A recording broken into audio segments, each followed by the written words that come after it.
Hello friends, welcome to champion Guruji. Friends, आज के इस वीडियो में लोग रूट के जोड़ के सवाल को चुटकियों में सॉल्व करने का सबसे आसान और बेहतरीन तरीका देखेंगे। और दोस्तों, यहाँ पर लिखे गए सभी क्वेश्चन को आप जरूर देखिएगा, क्योंकि इन सभी को आप देखेंगे तभी आप रूट के जोड़ को बहुत ही आसान तरीके से सॉल्व करना सीख पाएंगे।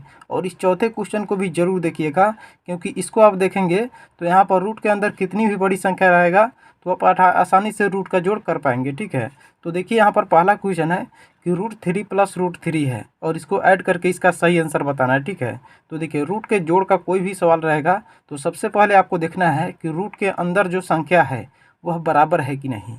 तो यहाँ पर देख सकते हैं रूट के अंदर 3 है और यहाँ भी रूट के अंदर 3 है, यानी बराबर है। जब भी रूट के अंदर अगर बराबर संख्या रहेगा तो आसानी से उसको आप ऐड कर पाइएगा, यानी जोड़ पाइएगा। ठीक है, तो जोड़ने के लिए आपको क्या करना है, तो रूट के बाहर जो संख्या रहेगा उसको सबसे पहले ऐड करेंगे। तो यहाँ पर रूट के बाहर क्या है, तो कुछ भी नहीं है, तो यहाँ पर 1 छुपा हुआ है। उसी तरह से रूट के बाहर यहाँ पर कुछ भी नहीं है, तो यहाँ पर 1 छुपा हुआ है। तो सबसे पहले इस रूट के बाहर वाले संख्या को जोड़ लेंगे। तो 1 और 1 को जोड़ेंगे तो क्या आ जाएगा, तो यहाँ पर 2 आ जाएगा। ठीक है, और यहाँ पर √3 दोनों में कॉमन है, तो यहाँ भी √3 लिख देंगे। ठीक है, यानी इसका सही आंसर क्या हो जाएगा, तो 2√3 हो जाएगा। ठीक है, इसी तरह से यहाँ पर दूसरा क्वेश्चन है, देख सकते हैं 3√5 + 2√5, यानी इसको ऐड करना है। तो यहाँ पर देख सकते हैं सबसे पहले देखेंगे कि रूट के अंदर जो संख्या है वो बराबर है कि नहीं। तो यहाँ पर रूट के अंदर 5 है और यहाँ पर रूट के अंदर 5 है, यानी बराबर है। तो क्या करेंगे इसको ऐड करने के लिए, तो रूट के बाहर जो संख्या है उसको ऐड करेंगे सबसे पहले। तो यहाँ पर रूट के बाहर 3 है और यहाँ पर रूट के बाहर 2 है, तो इसको ऐड कर देंगे। तो 3 और 2 को जोड़ेंगे तो यहाँ पर 5 आ जाएगा। और देख सकते हैं दोनों में √5 कॉमन है, तो यहाँ भी रूट के अंदर 5 लिख देंगे और यहीं इसका सही आंसर हो जाएगा। ठीक है, उसके बाद देखिए यहाँ पर तीसरा क्वेश्चन है, जिसमें आपको यहाँ पर देखने को मिलेगा कि रूट के अंदर जो संख्या है वह बराबर नहीं है, क्योंकि यहाँ पर रूट के अंदर 8 है और यहाँ पर रूट के अंदर 2 है। तो यहाँ पर आपको क्या करना है, तो जब भी इस तरह से रूट के अंदर अगर बराबर संख्या नहीं रहेगा तो आपको बराबर करने का कोशिश करना है। कैसे बराबर कर सकते हैं, तो यहाँ पर रूट के अंदर 2 है, तो इसको हम कैसे करें कि यहाँ भी रूट के अंदर 2 आ जाए। तो देखिए 4 का यहाँ पर 4 लिख देते हैं और रूट के अंदर यहाँ पर इस 8 को हम कैसे लिख सकते हैं, तो 4 × 2 लिख सकते हैं। फिर 4 में 2 से गुना करेंगे तो यहाँ पर 8 ही आ जाएगा, और प्लस यहाँ पर 3 √2 का 3 √2 लिख दिए। ठीक है, उसके बाद देखिए यहाँ पर क्या करेंगे, तो यहाँ पर देख सकते हैं 4 का यहाँ पर 4 लिख दिए और इस 4 जो रूट के अंदर है इसका वर्गमूल निकालेंगे तो क्या आ जाएगा, तो 2 आ जाएगा। तो अब बाहर यहाँ पर 2 आ जाएगा, रूट के बाहर 2 आ जाएगा और यह 2 इसका वर्गमूल नहीं निकलेगा तो रूट के अंदर ही रह जाएगा 2। ठीक है, और प्लस 3 यहाँ पर 2 आ जाएगा। ठीक है, उसके बाद देखिए यहाँ पर क्या आ जाएगा, यहाँ पर 4 में 2 से गुना करेंगे तो यहाँ पर 8 √2 आ जाएगा और प्लस 3 √2 आ जाएगा। ठीक है, और इसके बाद इसको ऐड करना बहुत ही आसान हो गया, क्योंकि यहाँ पर दूसरे क्वेश्चन की तरह आ गया है। रूट के अंदर 2 है, यहाँ भी रूट के अंदर 2 है। तो सबसे पहले इसको ऐड करने के लिए बाहर वाले संख्या को ऐड कर लेंगे। तो 8 और 3 को जोड़ेंगे तो यहाँ पर क्या आ जाएगा, तो 11 आ जाएगा। और रूट के अंदर 2 दोनों में कॉमन है, तो रूट के अंदर 2 यहाँ पर लिख देंगे और यहीं इसका सही आंसर हो जाएगा।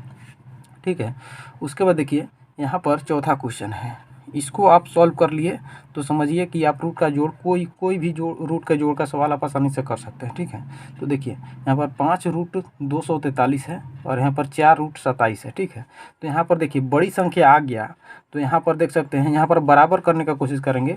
तो कैसे करेंगे, तो यहाँ पर बराबर करने के लिए सबसे पहले आपको क्या करना है, तो अगर समझ में नहीं आए तो आपको रूट के अंदर जो संख्या रहेगा उसका गुणनखंड कर लेना है। ठीक है, तो यहाँ पर 243 है रूट के अंदर, तो यहाँ पर इसे 243 लिखेंगे और इस तरह से आप भाज्य गुणनखंड इसका निकालेंगे। तो इसमें किससे भाग लगेगा, यहाँ पर देख सकते हैं इसमें 3 से भाग लग जाएगा। तो 3 से भाग करेंगे तो 3 × 8 = 24, यहाँ पर 3 × 3। फिर यहाँ पर 3 से लग जाएगा, तो 3 × 6, यहाँ पर 2 बच जाएगा और 1 से 1 के साथ मिलकर 21, तो 3 × 7 = 21। ठीक है, उसके बाद यहाँ पर 3 से 3 × 9 = 27, फिर 3 से 3 × 3 = 9, यहाँ पर फिर 3 से लगाएंगे तो 3 × 3 आ जाएगा। ठीक है, तो यहाँ पर देख सकते हैं यहाँ पर जिस संख्या से भाग दिया ना उसको यहाँ पर रूट के अंदर लिख देंगे। ठीक है, यहाँ पर 5 का 5 लिख दिए और रूट के अंदर यहाँ पर क्या करेंगे, यहाँ पर जो संख्या से भाग दिए हैं, यानी 3 कितना बार भाग दिए, 1 2 3 4 5 बार भाग दिए हैं, यहाँ पर 5 बार लिख सकते हैं। कितना बार लिख दिए, तो 5 बार लिख दिए रूट के अंदर, और प्लस यहाँ पर 4 का 4 लिख दिए और रूट अंडर। देखिए यहाँ पर 27 को हम कैसे कर सकते हैं, तो 27 का भी अगर समझ में नहीं आएगा तो इस तरह से कर सकते हैं। 27 का यहाँ पर निकालेंगे तो 3 से लगेगा, 3 × 9 = 27 और 3 × 3 = 9, 3 से 3 एकम 3, ठीक है। तो यहाँ पर कितना बार भाग दिए 3 से, तो 3 बार। यहाँ पर 3 गुना 3 और गुना 3 लिख सकते हैं, ठीक है। उसके बाद देखिए यहाँ पर रूट के अंदर कोई भी संख्या अगर 2 बार गुना में रहता है ना, तो बाहर निकलता है तो 1 बार लिखते हैं। तो यहाँ पर देखिए 3 और 3 2 बार है, 3 और 3 2 बार है, तो जब बाहर निकलेगा तो 5 का यहाँ पर 5 लिख देंगे। और यह 2 3 जब बाहर निकलेगा तो 1 3 बाहर लिखेंगे, और यहाँ पर फिर इस 2 3 के बदले बाहर लिखेंगे, रूट के बाहर 1 3 लिखेंगे, और यह 3 रूट के अंदर ही रह जाएगा, ठीक है। प्लस का प्लस लिख देंगे, और 4 यहाँ पर देखिए 2 3 है, तो इस 2 3 के बदले बाहर लिखेंगे 1 3, और यह एक रूट 3 अंदर ही रह जाएगा, ठीक है। यहाँ पर देख सकते हैं गुना करेंगे तो 5 में 3 से गुना करेंगे तो 5 तिये 15, 15 में 3 से गुना करेंगे तो 15 तिये 45, और रूट अंडर 3 और प्लस 4 में 3 से गुना करेंगे 4 तिये 12 और रूट अंडर 3। उसके बाद देखिए इसको ऐड करना है, तो इसको ऐड करना तो बहुत ही आसान हो गया। फिर उसी तरह से दूसरे नंबर क्वेश्चन की तरह आ गया है।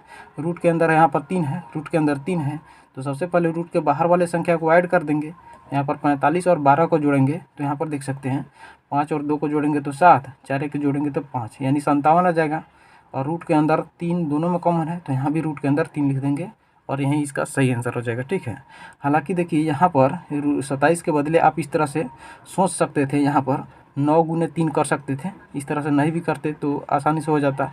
और यहाँ भी 243 जो था आप कर सकते थे 81, और गुने 3 करते तो 243 हो जाता, और 81 का वर्गमूल निकालते तो यहाँ पर डायरेक्ट यहाँ पर 9 आ जाता, 2 3 के बदले यहाँ पर 9 आ जाता, 1 3 रूट अंदर रह जाता है, ठीक है। तो इस तरह से आप एक बार समझ जाइएगा तो आप अपने से दिमाग चलना शुरू हो जाएगा, ठीक है। तो दोस्तों आशा करते हैं कि आप रूट का जोड़ करना इसी तरह से सीखे होंगे। तो दोस्तों वीडियो अच्छा लगा तो वीडियो को लाइक कर दीजिए, चैनल पर नए तो चैनल को सब्सक्राइब कीजिए, ताकि ऐसी वीडियो आपको मिलती रहे।